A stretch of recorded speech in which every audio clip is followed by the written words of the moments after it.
If people knew how they could turn their weaknesses into strengths, they wouldn't complain about their weakness.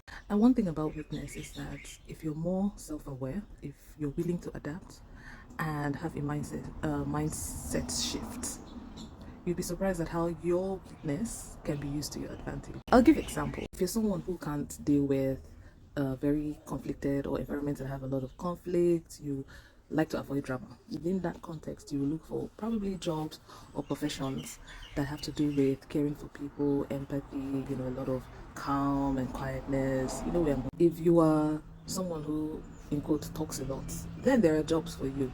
There are people who talk non-stop, and a lot of people complain about that, but in my opinion they would do well in jobs or professions or hobbies that require a lot of talking.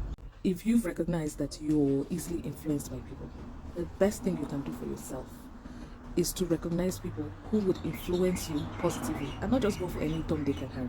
Another way people can use their weaknesses to drive their growth is by actually using their weaknesses to drive their growth. When you find out, for example, that you're not really good at communication, a very self-aware and someone who is willing to change would use that as an advantage to go and learn how to communicate very effectively, and because of that, that motivates them to change, grow, and in a lot of ways become better than others.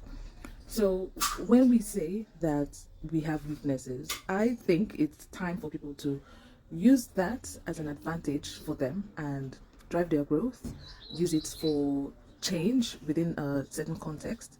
And to be honest, when people start to think like that, I don't think anyone will have any weakness per se.